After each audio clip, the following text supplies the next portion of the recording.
오늘 우리에게 주신 하나님의 말씀 보도록 하겠습니다. 오늘 우리에게 주신 하나님의 말씀은 사도행전 25장 1절에서 27절까지 말씀입니다. 사도행전 25장 1절에서 27절까지 말씀입니다. 귀하신 하나님의 말씀 받들어서 읽도록 하겠습니다. 베스도가 부임한 지 3일 후에 가이사랴에서 예루살렘으로 올라가니 대제사장들과 유대인 중 높은 사람들이 바울을 고소할세 베스도의 호의로 바울을 예루살렘으로 옮기기를 청하니 이는 길에 매복하였다가 그를 죽이고자 함이더라.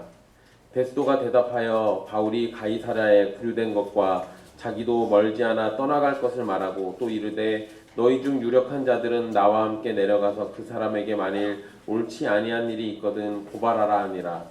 베스도가 그들 가운데서 8일 혹은 10일을 지낸 후 가이사랴로 내려가서 이튿날 재판자리에 앉고 바울을 데려오라 명하니 그가 나오매 예루살렘에서 내려온 유대인들이 둘러서서 여러가지 중대한 사건으로 고발하되 능히 증거를 대지 못한지라. 바울이 변명하여 이르되 유대인의 율법이나 성전이나 가이사에게나 내가 도무지 죄를 범하지 아니하였노라 하니 베스도가 유대인의 마음을 얻고자 하여 바울더러 묻되 내가 예루살렘에 올라가서 이 사건에 대하여 내 앞에서 신문을 받으려 하느냐. 바울이 이르되 내가 가이사의 재판자리에 앞에 섰으니 마땅히 거기서 신문을 받을 것이라. 당신도 잘 아시는 바와 같이 내가 유대인들에게 불의를 행한 일이 없나이다. 만일 내가 불의를 행하여 무슨 죽을 죄를 지었으면 죽기를 사양하지 아니할 것이나 만일 이 사람들이 나를 고발하는 것이 다 사실이 아니면 아무도 나를 그들에게 내줄 수 없나이다. 내가 가이사에게 상소하노라 한데 베스도가 배석자들과 상의하고 이르되 내가 가이사에게 상소하였으니 가이사에게 갈 것이라 하니라. 수일 후에 아그리빠 왕과 버니게가 베스도에게 문안하러 가이사랴에 와서 여러 날을 있더니 베스도가 바울의 일로 왕에게 고하여 이르되 벨릭스가 한 사람을 구려하여 두었는데 내가 예루살렘에 있을 때 유대인의 대제사장들과 장로들이 그를 고소하여 정죄하기를 청하기에 내가 대답하되 무릎 피고가 원고들 앞에서 고소사건에 대하여 변명할 기회가 있기 전에 내주는 것은 로마 사람의 법이 아니라 하였노라. 그러므로 그들이 나와 함께 여기 오매 내가 지체하지 아니하고 이튿날 재판자리에 앉아 명하여 그 사람을 데려왔으나 원고들이 서서 내가 짐작하는 것 같은 악행의 혐의는 하나도 제시하지 아니하고 오직 자기들의 종교와 또는 예수라 하는 이가 죽은 것을 살아있다고 바울이 주장하는 그 일에 관한 문제로 고발하는 것뿐이라. 내가 이 일에 대하여 어떻게 심리하는지 몰라서 바울에게 묻되 예루살렘에 올라가서 이 일의 신문을 받으려느냐 한즉 바울은 황제의 판결을 받도록 자기를 지켜주기를 호소하므로 내가 그를 가이사에게 보내기까지 지켜두라 명하였노라 하니 아그리빠가 베스도에게 이르되 나도 이 사람의 말을 듣고자 하노라. 베스도가 이르되 내일 들으시리이다 하더라. 이튿날 아그리빠와 버니게가 크게 위험을 갖추고 와서 천부장들과 시중의 높은 사람들과 함께 접견 장소에 들어오고 베스도의 명으로 바울을 데려오니 베스도가 말하되 아그리빠 왕과 여기 같이 있는 여러분이여 당신들이 보는 이 사람은 유대의 모든 무리가 크게 외치되 살려두지 못할 사람이라고 하여 예루살렘에서와 여기서도 내게 청원하였으나 내가 살피건대 죽일 죄를 범한 일이 없더이다. 그러나 그가 황제에게 상소한 고로 보내기로 결정하였나이다. 그에 대하여 황제께 확실한 사실을 알릴 것이 없으므로 신문한 후 상소할 자료가 있을까 하여 당신들 앞 특히 아그리빠 왕 당신 앞에 그를 내세웠나이다. 그 죄목도 밝히지 아니하고 죄수를 보내는 것이 무리한 일인 줄 아나이다 하였더라. 아멘. 이 말씀은 살아계신 하나님의 말씀입니다.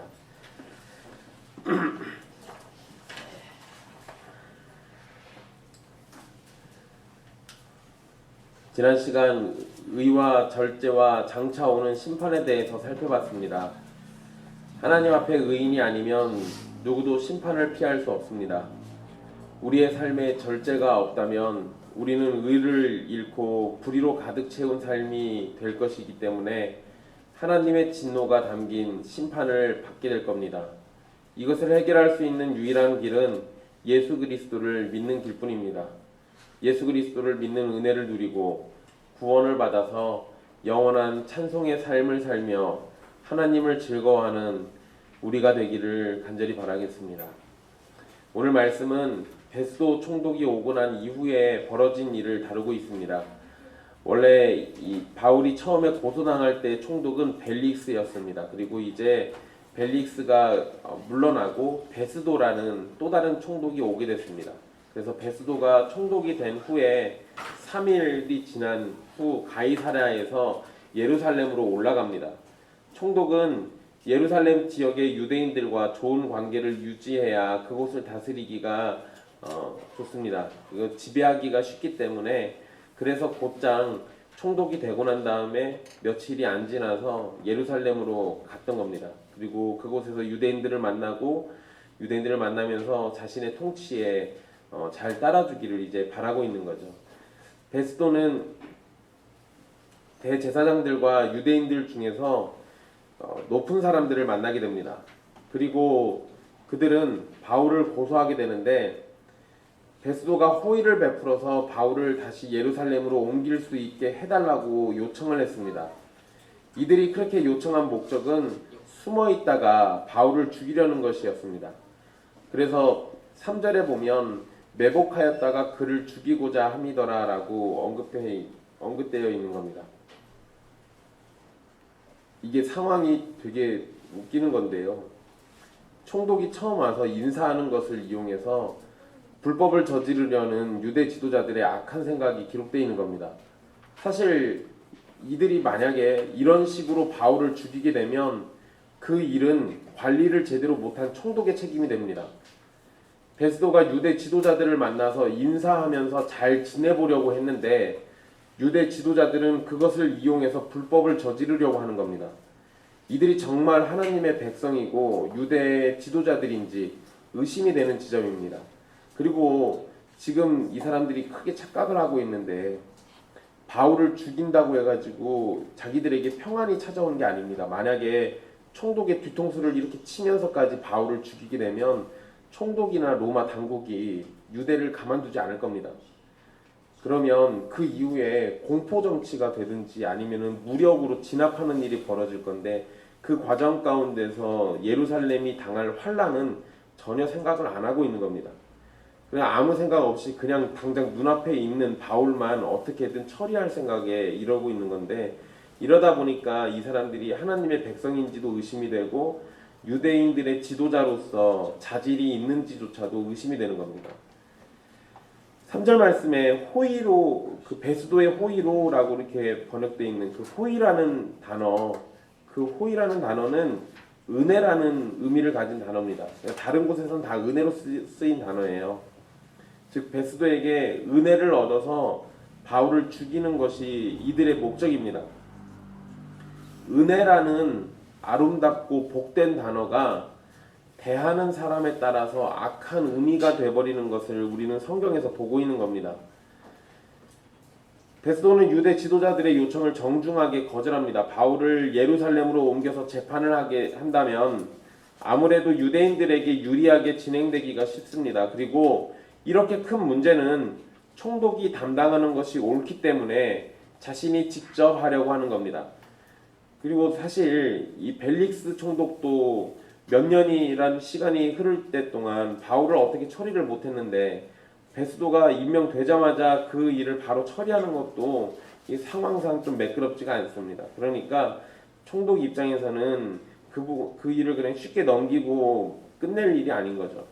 그래서 자신이 직접 하려고 하는 겁니다. 그래서 5절에 보면 자신이 있는 가이사랴로 와서 바울에 대해 고발하라고 말하고 있는 겁니다.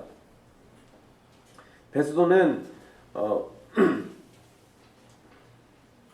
베스도는 그 사람에게 만일 옳지 아니한 일이 있거든 이라고 말하면서 재판관으로 합당한 중립적인 자세를 가지러 갑니다.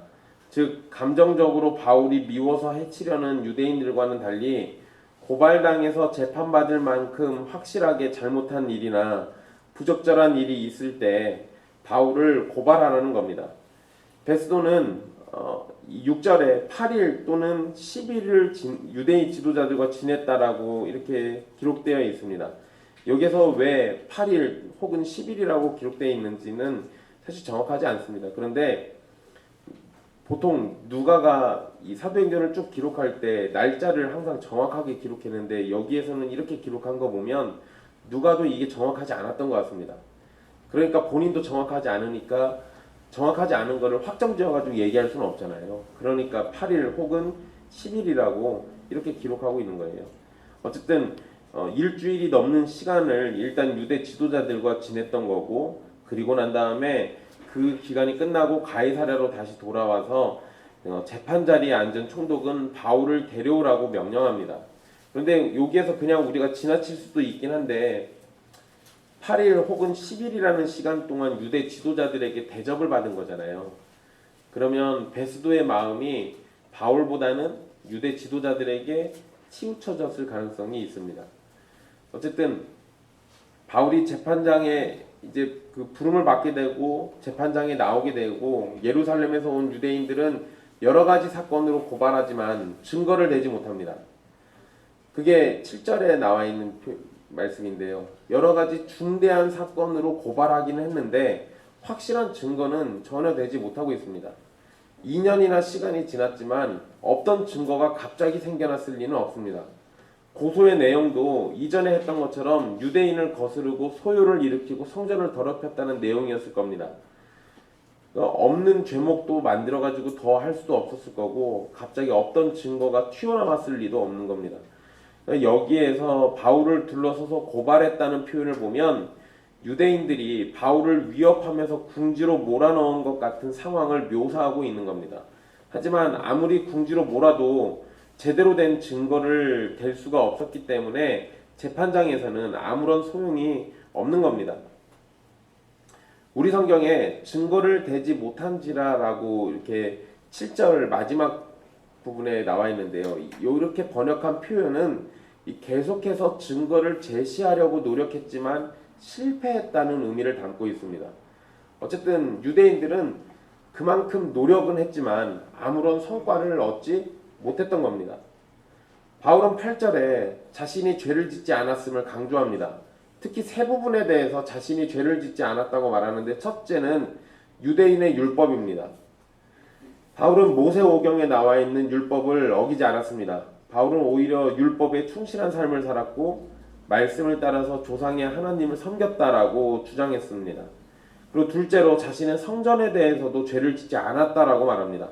예루살렘에서 바울은 성전을 더럽힌 일도 없었고 오히려 성전의 법에 따라서 정결 예식을 행하고 서원 예식을 위해서 성전에 있었던 인물입니다. 그러니까 성전을 전혀 더럽힌 일이 없었던 거죠. 그리고 셋째로 자신은 가이사에게도 아무런 죄를 짓지 않았다고 말합니다. 당시에 로마 황제를 부르는 호칭이 가이사였고 그 당시의 가이사는 유명한 네로 황제입니다. 그러니까 바울은 가이사인 네로 황제에게 어떤 죄도 짓지 않았다라고 말하고 있는 겁니다. 유대인들은 바울이 곳곳에서 소요를 일으킨 사람이라고 하지만 정작 소동을 일으켰던 것은 유대인들이었고 바울은 그냥 가는 곳마다 복음만 전하고 다녔습니다. 만약에 바울이 가는 곳마다 소동을 일으키고 소요를 일으켰더라면 그러면 네로 황제에게 죄를 지은 게 맞습니다. 그런데 그런 일이 없었기 때문에 바울은 가이사에게도 네로에게도 아무런 죄를 짓지 않았다라고 이야기하고 있는 겁니다. 9절에서 베스도는 유대인의 마음을 얻기 위해서 바울에게 예루살렘에 가서 재판을 받을 거냐고 질문을 합니다. 처음에 유대인들이 이 부분을 베스도에게 물어봤을 때 베스도는 유대인들의 요청을 거절했었습니다. 그런데 정의와 공정보다는 아무래도 베스도가 자신의 통치, 자신이 총독으로서 역할을 하는데 도움이 되는 쪽을 선택하고자 했던 것 같습니다. 그리고 8일 혹은 10일을 같이 지냈다라는 것도 분명히 영향이 있었을 겁니다. 그러니까 처음에는 본인이 직접 거절했는데 그 사이에 마음의 변화가 생겨서 이제는 바울에게 한번 물어보는 거예요. 물론 바울이 로마 사람이기 때문에 아무렇게나 예루살렘으로 옮길 수는 없습니다. 그러니까 베스도의 마음이 유대인들을 향했다 하더라도 그냥 막 옮길 수는 없으니까 일단은 바울의 의견을 물어보는 겁니다. 그런데 바울은 예루살렘으로 가서 재판받는 것을 거절합니다.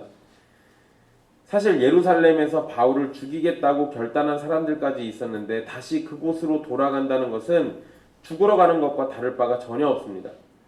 그리고 이제 바울의 목적지는 로마입니다. 그러니까 로마로부터 멀어지는 것을 선택할 이유가 전혀 없는 겁니다. 물론 바울이 죽음을 두려워해서 피하는 것은 아닐 겁니다. 그런데 예루살렘에 가면 공정한 재판을 받지 못할 것이 분명했습니다. 베스도가 공개적으로 재판 장소를 예루살렘으로 옮기자고 제안한 것은 분명히 유대인들에게 이미 마음이 기울어졌다는 걸 보여주고 있는 겁니다. 그래서 바울은 그 제안을 거절하고 있는 겁니다. 바울은 자신이 불의한 일을 해서 죽을 죄를 지었으면 죽는 것이 마땅하지만 유대인들의 고발이 사실이 아니면 자신을 그들에게 내어줄 수 없다라고 이야기합니다. 이게 10절 말씀에 나와 있는 건데요. 10절, 11절에 이 바울의 말에서 이 부분이 언급되어 있습니다. 그러니까 자기가 정말로 죄를 지었으면 그러면은 죽는 게 마땅한 건데 죽을 죄를 짓지 않았다면 그러면은 유대인들에게 자기를 내주면 안 된다는 거죠. 예수님도 불의한 일을 한 것이 없는데 산헤드린 공의회에서 신문하고 빌라도를 압박해서 십자가에 못 박아 죽였던 것이 유대인들입니다. 유대인들에게는 벌써 그런 경험이 있기 때문에 바울도 충분히 없는 죄도 만들어서 죽일 수 있었던 겁니다. 그러니까 바울 입장에서는 자신이 죄가 없는데 유대인의 손에 넘어가서 죽을 이유가 없으니 굳이 거기로 갈 필요가 없는 거죠.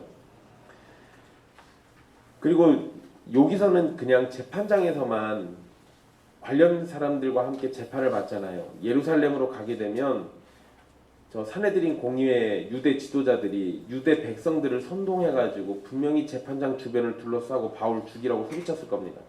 만약에 그렇게 여론몰이가 되면 없는 죄 때문에라도 죽게 돼요. 그러니까 바울이 굳이 거기를 갈 이유가 전혀 없는 거죠. 예수님도 아무리 신문을 해도 죄가 나오진 않았습니다. 그런데 사람들의 반응이 예수를 십자가에 못 박아 죽이라는 거였습니다. 그래서 예수님이 죽은 거예요. 그러니까 바울이 그 똑같은 상황을 굳이 알고 따라갈 이유가 전혀 없는 거죠. 바울은 베스도의 마음이 이미 유대인으로 향해 있는 것을 알고 자신의 재판을 가이사에게 맡긴다라고 요청합니다. 이건 로마 시민의 권리인데 총독에게 재판을 받아서 유죄 선언이 되어도 가이사에게 직접 재판을 요청하면 특별한 사유가 없이는 가이사에게 다 보내서 직접 재판을 해야 합니다. 바울은 그런 로마법을 이용해서 가이사에게 가서 직접 재판을 받겠다라고 이야기를 했고, 더는 유대인들이 자신들에게 유리한 쪽으로 만들 수 없는 상황이 되도록 만들었습니다. 그렇게 바울이 반응을 보이자 12절에 베스도가 배석자들과 상의를 합니다. 아마도 유대인의 마음을 잃고 싶지는 않았기 때문에 고민을 했던 것으로 보입니다.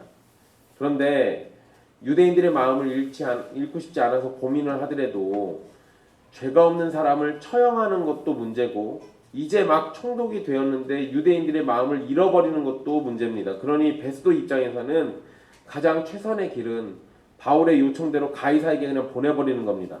그러면 이제 자기 손을 떠난 거기 때문에 자기가 이거를 제대로 처리 안 해줘서 유대인들의 미움을 받을 일도 없고, 그리고 바울을 죽여가지고 로마법을 어기는 그러한 문제를 만들 이유도 없는 겁니다. 어쨌든 바울을 재판하는 권한이 자기에게는 이제 없으니 이 불법을 저지를 필요도 없는 거죠. 가이사에게 보내면 완전히 끝나는 겁니다. 바울의 요청으로 재판은 끝났는데 곧장 황제에게 보냈던 건 아닙니다. 왜냐하면 13절 이후로 보면 베스도에게 아그리빠 왕과 버니게가 문안하러 오면서 있었던 일을 또 기록하고 있습니다. 그러니까 이제 일단 상황은 가이사에게 보내기로 결정은 난 상황인데 그 과정 가운데 여러 가지를 준비해야 했을 겁니다. 그리고 준비하는 과정 가운데 유대인의 왕으로 되어 있는 아그리빠 왕과 그의 부인인 버니게가 함께 문안하러 오니까 그 일과 관련된 또 다른 사건들이 벌어져서 그것을 또 기록하고 있는 겁니다. 아그리빠 왕이라고 되어 있는 사람은 헤롯 대왕의 증손자입니다. 아기 예수님을 죽이려고 했던 헤롯 대왕의 증손자로 이 아그리빠 왕, 여기에 나와 있는 아그리빠 왕의 아버지도 이름이 아그리빠입니다. 그래서 아버지는 아그리빠 1세라고 부르고요. 여기 나와 있는 아그리빠는 아그리빠 2세라고 우리가 불러서 구분 짓습니다. 아그리빠가 자신의 아내인 버니게와 베스도에게 그 문안하러 온 것은 총독이기 때문에 인사로 온 것도 있을 거고 바울의 재판에 관여하기 위한 목적도 있었을 겁니다. 베스도는 여러 날이 지난 후에 아그리빠에게 바울의 일을 물어보고 상의하려고 합니다. 그러니까 오자마자 바로 얘기한 건 아니고요. 14절의 표현처럼 일단은 와서 여러 날을 거기서 지내고 난 다음에 그리고 나서 베스도에게 이 바울의 일과 관련된 거를 지금 얘기하고 있는 겁니다. 그러니까 이 시간이 좀 지나고 나니까 베스도가 이 아그리빠 왕에게 바울에 관한 이야기들을 꺼내기 시작했고 아그리빠도 사실은 그 일에 대해서 물어보고 싶었을 겁니다. 어쨌든 베스도 입장에서는 아그리빠가 유대인의 왕이니까 예루살렘과 성전에 관한 일에 대해서는 더 잘 알고 있을 겁니다. 그러니까 아그리빠에게 물어보는 게 지금 상황에서는 도움이 됐겠죠. 베스도는 아그리빠에게 자신이 예루살렘에 갔을 때 대제사장들과 장로들이 바울을 고소하고 정죄해달라고 요청했음을 말합니다. 그리고 베스도는 16절의 표현처럼 로마법이 공정한 원리를 가지고 있다는 것을 말하고 난 후에 17절에 자신이 예루살렘에서 가이사랴로 돌아와서 곧장 재판을 열었다고 말합니다. 베스도는 고발 내용 가운데 악행의 혐의가 있을 것이라고 짐작을 했는데 그런 것이 하나도 없었다라고 말합니다. 그게 18절에 써있죠. 내가 짐작하던 것 같은 악행의 혐의라고 얘기하잖아요. 그러니까 일단 고소고발이 있으니까 베스도는 아마 얘는 정말 흉악한 죄인인가 보다 생각하고 어떤 죄들을 짐작했을 겁니다. 그런데 이야기를 들어보니까 자기가 생각했던 그런 악행의 행위는 전혀 나오지가 않아요. 사실 총독이 다뤄야 하는 악행에 대해서 나와야 총독이 처벌을 할 수 있는 겁니다. 그런 것이 없다는 것은 바울은 죄가 없다는 것을 말해주고 있는 겁니다. 베스도는 바울에게 정치적인 문제가 없고 종교적인 내용으로 고발당했음을 말합니다. 특히 예수님이 살아있다는 바울의 주장이 문제였는데 유대인들은 예수님의 부활을 믿지 않았고 믿으려고도 하지 않았습니다. 하지만 바울은 자신이 동료들과 함께 그리스도를 믿는 사람들을 잡으려고 가던 다메섹 길에서 부활하신 예수님을 직접 만났기 때문에 그분이 살아계신다고 고백했던 겁니다. 예수님의 부활을 믿는 것은 유대인들의 신앙에서 받아들이기 힘들지도 모르지만 바울은 그것이 진리라고 외쳤고 유대인들은 사실이 아니라고 거부하는 상황이었습니다. 베스도는 아그리빠에게 상황을 전달한 후에 바울에게 예루살렘에 가서 신문 받겠냐고 질문했는데 바울이 거절했다는 내용도 전달합니다. 사실 바울에게 정치적인 문제가 전혀 없고 악행도 없고 단지 종교적인 문제일 뿐이니까 지금 상황에서 베스도가 할 수 있는 거는 그냥 바울을 석방해주면 됩니다. 그런데도 이 베스도가 바울을 석방해주지 않았고 예루살렘 가서 신문을 받겠냐라고 질문하는 거는 여기에서도 다시 한번 마음이 기울어졌다라는 것을 우리가 확인할 수 있는 거죠.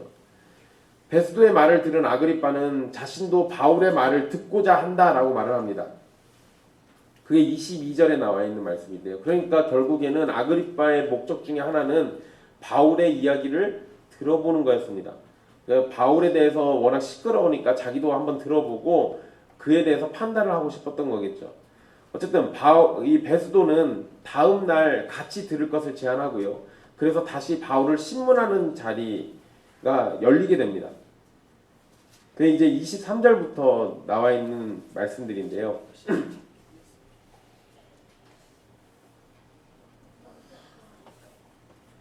이 자리에 23절에 보면 아그리빠와 그의 부인 버니게가 위엄을 드러내는 옷을 입고 나타났고 총독의 부하들인 천부장들과 시중의 높은 사람들, 즉 높은 지위의 관리들이 함께 했습니다. 여러분 여기에 23절에 그 위엄을 갖추고 와서라고 할 때 그 위엄이라고 번역된 단어, 그 위엄이란 단어는 환상이라는 의미가 있습니다. 아그리빠와 버니게가 아무리 화려하고 아름다운 옷을 입고 나타나도 그것은 환상과 다를 것이 없는 거죠. 진정한 아름다움은 옷과 장신구에서 나오는 것이 아니라 내면에 무엇을 모시고 있느냐, 무엇을 가지고 있느냐에서 결정이 나는 겁니다. 이전과는 달리 신문하는 자리가 좀 많이 엄중해졌습니다. 그 자리에 참석한 사람들이 누구냐에 따라서도 달라지겠지만 결국 신문을 받는 바울에 대한 중요성과 그를 고발한 내용의 무게가 이렇게 만들었던 겁니다. 신문의 시작은 베스도의 짧은 연설과 함께 시작됩니다. 그게 이제 24절에부터 나와 있는 건데요. 베스도는 먼저 바울에 대해서 유대의 모든 무리가 크게 외치면서 살려두지 못할 사람이라고 주장을 했고, 예루살렘뿐만 아니라 가이사랴에서도 자신에게 고발했음을 언급합니다. 그리고 베스도는 유대인들의 요청을 따라서 신문을 했는데 바울에게 죄가 없어 보인다고 말합니다. 이러한 판단은 예루살렘에 있던 천부장 루시아의 편지에서도 나오는 내용이고, 그리고 사실 이미 벨릭스도 확인한 내용이고, 그리고 베스도가 직접 유대인 지도자들과 바울의 이야기를 들어보고 내린 결론이기도 합니다. 그러니까 지금 여러 차례 바울에게는 죄가 없다라는 결론이 나왔는데도 여전히 바울은 그냥 감옥에 있는 겁니다. 25절에 베스도가 죽일 죄를 범한 일이 없더이다 라고 표현한 것을 보면 유대인들은 바울에게 사형을 내려줄 걸 요청했던 것이 분명합니다. 그러니까 저자는 죽일 죄가 있는 자니까 죽여주십시오 라고 얘기를 했고, 베스도는 그래서 확인해 봤는데 죽일 죄는 없는 거예요. 그럴 만한 죄가 있는지를 살펴봤다는 의미인데 막상 찾아보니까 없어서 죽일 죄를 범한 일이 없다라고 25절에 언급하고 있는 겁니다. 베스도는 바울의 요청에 따라 황제에게 재판받도록 결정이 되었음도 말을 합니다. 이제 26절에서 베스도는 지금 신문하는 이유가 무엇인지에 대해서 설명을 하는데요. 일단 바울이 요청을 했으니까 황제에게 보내기는 해야 하는데 그에 대한 내용을 편지에 써서 보내야 합니다. 그냥 아무런 내용 없이 여기 죄인이 가니까 당신이 재판해 주십시오 하고 황제에게 보낼 수는 없잖아요. 그러니까 황제에게 이 바울의 죄목이 무엇인지에 대해서도 써야 하고, 바울이 왜 신문을 당신에게 받으려고 하는지에 대해서도 써야 하고, 그 상황에 대해서 자세하게 기록할 필요가 있으니까 그래서 이 지금 다시 신문하는 거라고 설명하는 겁니다. 그리고 특히 아그리빠 왕 앞에 세우고 신문하는 게 주된 목적입니다. 어쩌면 아그리빠를 통해 가지고 바울의 죄목이 무엇인지 더 자세히 분명하게 밝힐 수도 있기 때문에 베스도는 아그리빠 앞에서 같이 함께 신문을 하고자 하는 거죠. 이제 26장에서는 바울이 자신을 변호하는 내용이 쭉 나오게 됩니다. 이제 그거는 우리가 다음 시간에 살펴볼 거고요. 오늘 말씀에서 보면 대제사장들과 장로들은 여전히 바울을 죽일 생각을 가지고 있습니다. 여러분, 이게 시간이 꽤 많이 지났어요. 사실은 벨릭스가 이 바울을 처음에 가뒀을 때, 그리고 그게 그 가두고 난 다음의 내용들이 24장에 기록되어 있는데 24장 마지막 절에 보면 이태가 지난 후라고 되어 있잖아요. 벨릭스가 총독으로 있을 때 바울을 2년 동안 감옥에다 가둬뒀습니다. 그러니까 시간이 2년이나 지난 거죠. 2년이나 지나고 난 다음에 새로운 총독이 나타나가지고 왔는데 여전히 유대인들은 바울을 죽이고 싶은 마음이 있는 겁니다. 그러니까 시간이 계속 많이 지났는데도 바울을 향한 미움과 원망, 또 그를 향한 살인은 전혀 줄어들지 않아요. 심지어 베스도에게 호의, 즉 은혜를 얻어서 바울을 죽이려고까지 했습니다. 게다가 바울을 정죄할 죄목에 합당한 증거는 여전히 말하지 못하고 있습니다. 그러니까 좀 제발 합당한 증거가 있어가지고 고소를 하면 바울도 억울하진 않을 건데 제대로 된 걸 내지 않아요. 그러면서 무조건 죽여달라고 하니 이거 바울도 화가 날 노릇이고 벨릭스나 베스도 입장에서도 이건 그냥 처리하기가 참 어려운 일입니다. 여러분, 이런 와중에 바울이 가이사에게 상소하는 장면이 오늘 언급되죠. 근데 어떤 사람들은 이 장면을 보고 바울 스스로가 가르쳤던 내용과 다른 행동을 보이고 있다고 생각하는 사람들도 있습니다. 왜냐하면 바울은 고린도 후서 6장 1절에서 7절 말씀에서 성도 사이에 다툼이 일어났을 때 세상 법정에 가서 고발하지 말라고 했습니다. 바울의 이러한 가르침을 가지고 와서 바울이 자신의 억울함을 가이사에게 상소한 것은 바울이 가르쳤던 내용과는 전혀 다르다, 반대된다라고 얘기하는 건데, 그런데 바울은 분명히 성도가 성도를 상대로 세상 법정에서 소송하지 말라고 가르쳤습니다. 그러니까 여기에서는 유대인들이 성도인지 아닌지를 판단하면 이 문제는 사실 간단하게 해결되는 겁니다. 그리고 바울이 지금 고소한 거 아니잖아요. 고소는 유대인들이 했죠. 그러니까 바울이 상소한 거는 나는 죄가 없는데 쟤네들이 자꾸 날 죽이려고 그래요. 그러니까 자기 변호를 위한, 자기 보호를 위한 상소인 거고, 누군가를 심판하고 정죄하기 위한 상소가 아닌 거예요. 그러니까 바울이 얘기했던 고린도 후서 말씀과는 전혀 다른 상황입니다.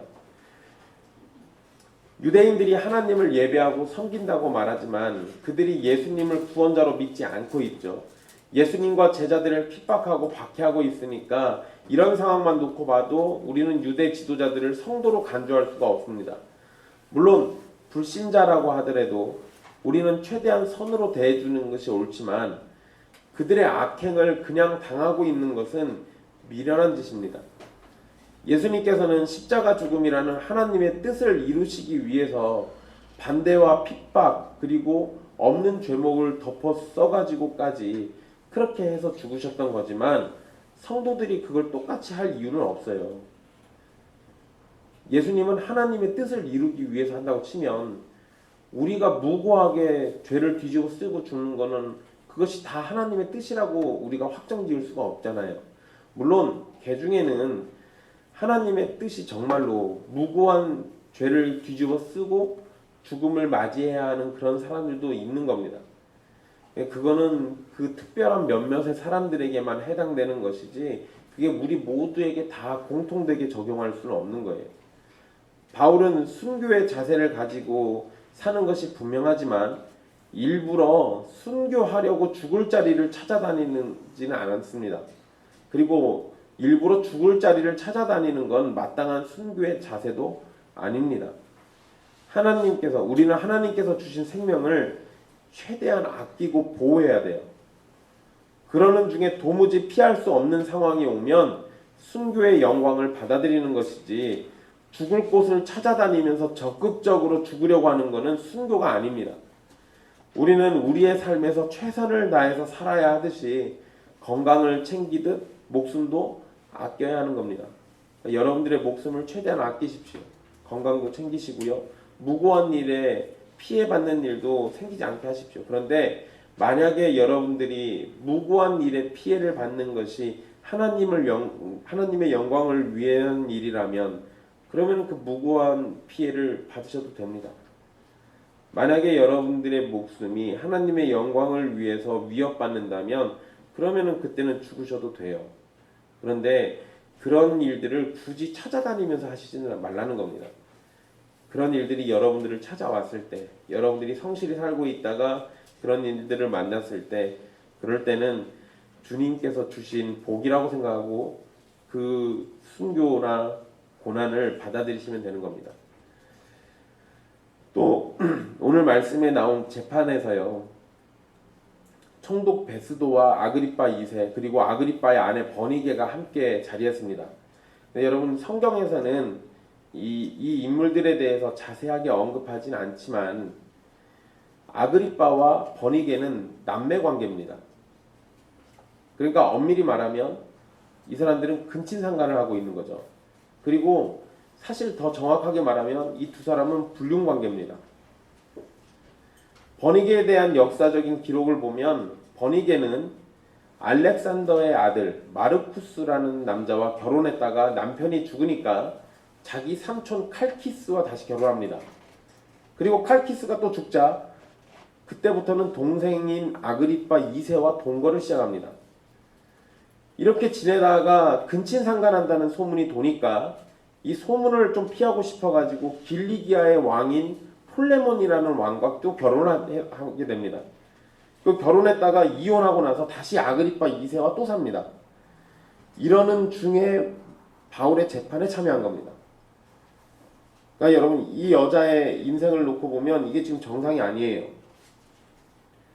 그리고 이 여자는 지금 제가 언급해드린 그 짧은 역사 기록에 나와 있는 내용만 가지고도 유대인들의 법으로는 돌로 쳐 죽일 여자입니다. 어쨌든 지금 요것만 놓고 보면 하나님 앞에서 바울과 버니게 중에 누가 더 죄인입니까?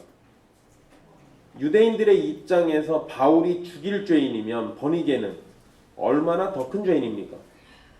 그러나 유대인들은 버니게에 대해서는 입도 뻥끗 안 합니다. 버니게가 왕의 여자이기 때문이고 권력이 무서워서 그 앞에 죄를 보고도 죄라고 하지 않고 있는 거죠.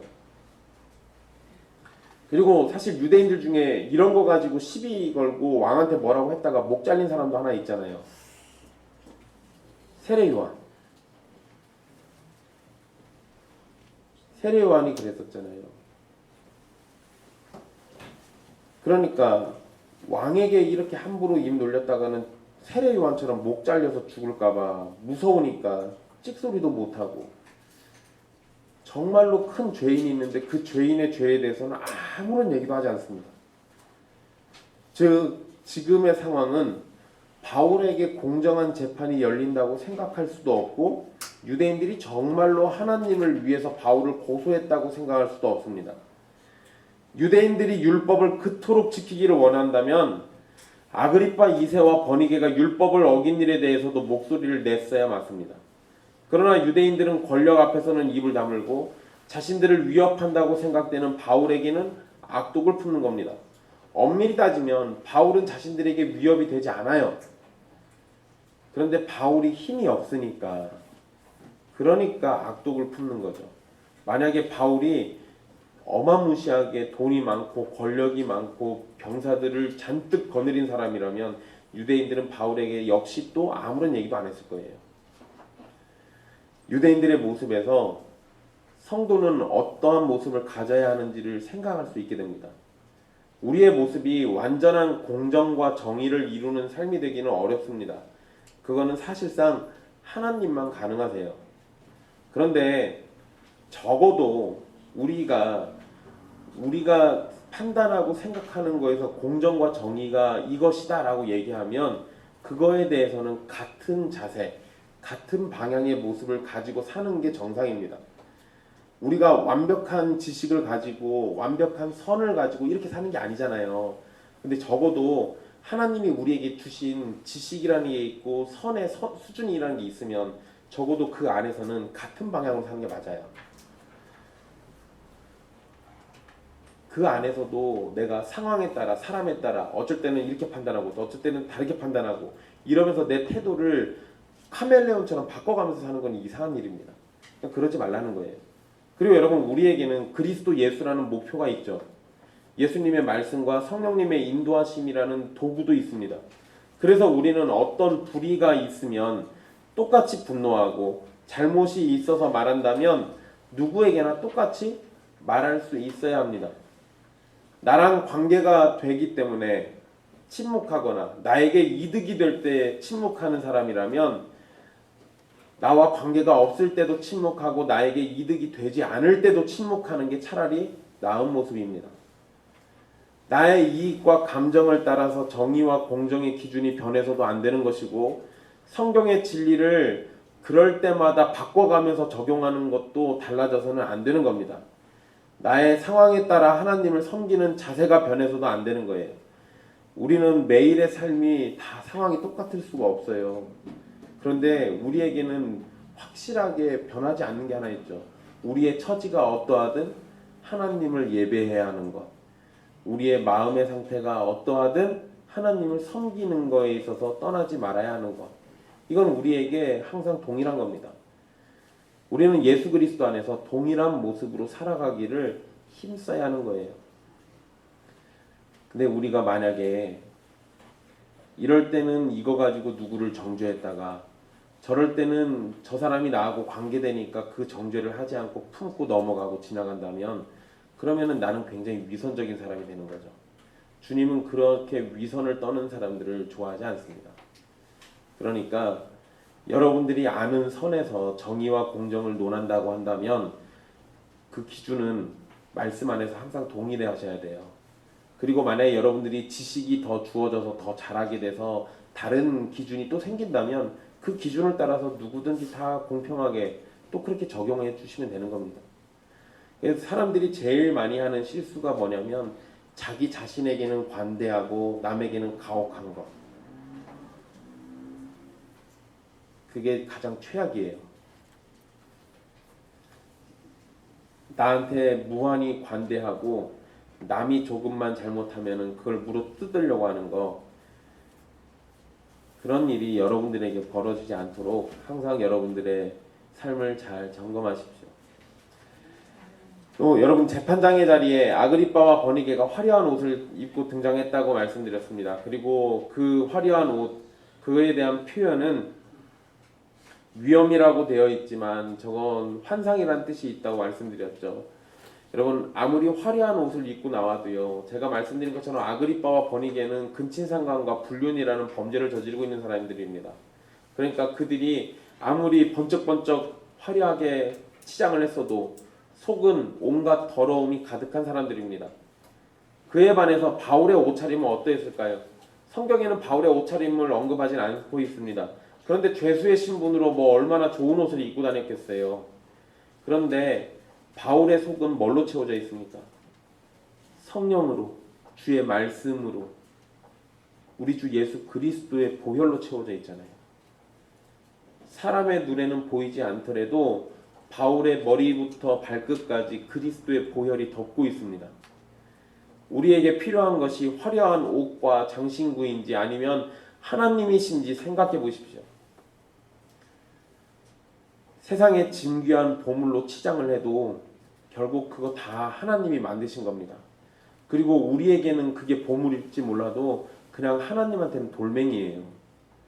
정말로 값진 것으로 자신의 가치를 높이고 싶다면 진귀한 보물이 아니라 그러한 보물을 만드신 하나님을 소유하는 것이 사람의 가치를 높이는 일입니다. 우리의 관심은 어디에 가 있는지, 우리의 마음은 어디를 향해 있는지, 우리는 우리 속을 뭘로 채우고 싶어 하는지, 우리의 겉은 뭘로 장식하고 싶어 하는지 잘 한번 고민해 보십시오. 바울은 벨릭스에 의해서 감옥에 갇힌 지 2년이 지났죠. 그리고 새로운 총독 베스도가 나타났지만 여전히 감옥에서 나오지 못한 상태입니다. 그러나 하나님께서 계획하신 일에 의미 없는 일은 없습니다. 근데 여러분, 바울이 2년이라는 시간을 감옥에서 보내고 있잖아요. 어쩌면 그냥 바깥에 있는 사람들 눈에는 바울이 저러고 감옥에 있는 거는 2년 동안 시간을 허투루 낭비한 것처럼 보여요. 그런데 2년 동안 바울이 감옥에서 어떻게 생활했고 어떤 상태였는지 사실 우리는 잘 모릅니다. 성경에 그걸 안 써놨어요. 그런데 선하신 하나님께서 바울을 사용하고 계신다는 것은 분명히 알고 있습니다. 우리가 연대를 다 따져봐야겠지만요, 바울이 여기에서 2년 보내죠. 그리고 로마로 또 가가지고 거기서도 또 몇 년 보냅니다. 감옥에서. 근데 여러분, 이렇게 감옥에서 지내는 이 기간 동안 바울이 서신들, 편지를 또 써요. 그게 우리가 바울 서신이라고 부르는 것들 중에 일부분입니다.